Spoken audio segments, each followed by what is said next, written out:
Well, now for a focus at the international press, there are some shocking images on the front pages of the Greek papers today, as you might expect. People expressing their shock as well at the tragedy of 44 people being killed. And our press reviewer, Diptyka Laurent, is here to take us through it. This is clearly a story that's hitting hard. It is hitting hard, Gavin, and it's a story that's clearly not going to leave the front pages, at least not in Greece, anytime soon. Now, we're talking, of course, about that train collision that occurred just before midnight on Tuesday. Dozens of people, a lot of them young students, were killed when a freight train and a passenger train collided near a tunnel. The Greek papers evoking this disaster as the deadliest train accident in the history of Greece, and they've even declared a 3-day national mourning period. Who's at fault? That's really the big question that the papers are asking, at least this one, Tanea. This Greek daily asking who is at fault, notably why was that passenger train with 350 people on board even traveling on the same rail tracks as a freight train.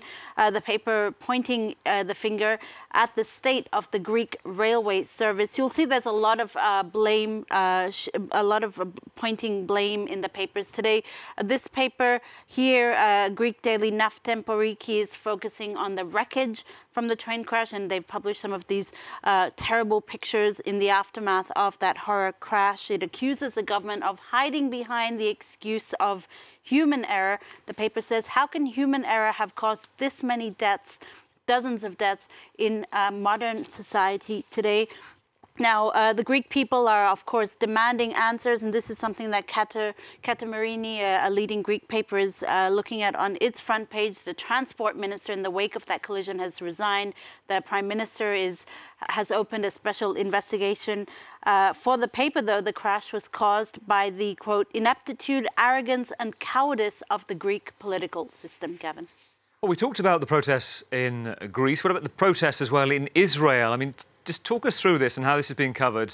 Planned government reform to the judicial system and, well, clashes with protesters and police.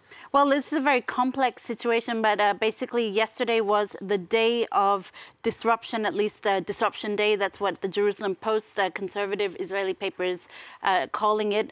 Police fired stun grenades and clashes broke out in the capital, Tel Aviv, yesterday between anti-government protesters and police. Several people injured or arrested on this day, so-called day, disruption day, as you see on the front of the Jerusalem Post. The center-left paper, Haaretz, which tends to be more critical of the government in Israel, accuses Benjamin Netanyahu, the prime minister, of facing a political disaster, one that would be of his own making. And as you said, it is all to do with these judicial reforms, something that the Times of Israel is looking at today. This is from the founding editor of the Times of Israel, David Horowitz, who wonders why Netanyahu's own Likud party is not doing anything to stop him. He reminds us that this government has only been in power for 2 months, and already the country is in a state of chaos. He warns that these judicial reforms, if passed, would give the government almost complete control over the High Court.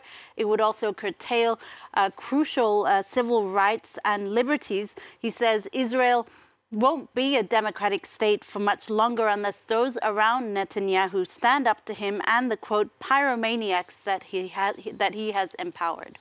Now, we can't avoid the royal couples. The story of Harry and Meghan, the California-based couple, have been told to vacate their Frogmore cottage, their UK-based home, and it looks like Prince Andrew's moving in. Is that right? Well, this is according to what the British tabloids are telling us today, Gavin. The Sun is going a step further and declaring that after Megxit, it's a Frogxit exclusive.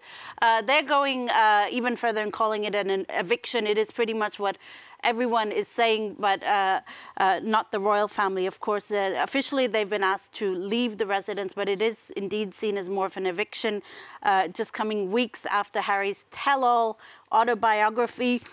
Where Orf, that's what the Sun says on its headline, and it is a headline that even I had to check in with you about because I didn't quite understand it. So as you explained to me, it's Orf as in off, but with a posh English accent. I hope I got that right, Gavin.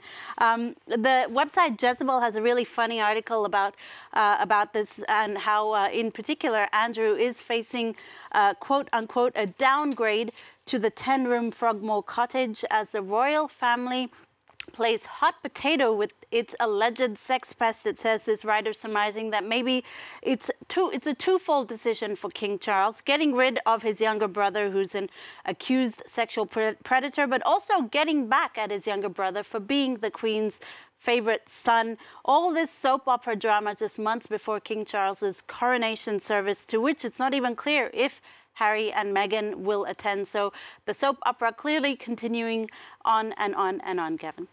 Yeah, your pronunciation absolutely perfect. Thank you. King Charles would not have done any better. And finally, for us, I don't get to say this very often, but you're going to take us to the world of competitive acrobatics. That's right. Something that the Washington Post is looking at today. It is an actual thing.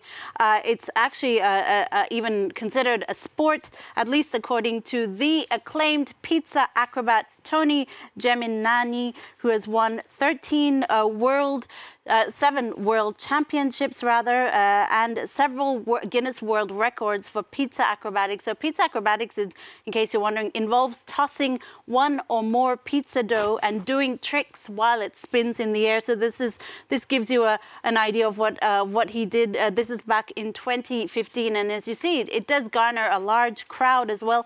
But it is by far not the most unusual type of competition out there. The Washington Post says there's also the extreme ironing competition, which consists of finding strange places to do your ironing, like on the top of a mountain.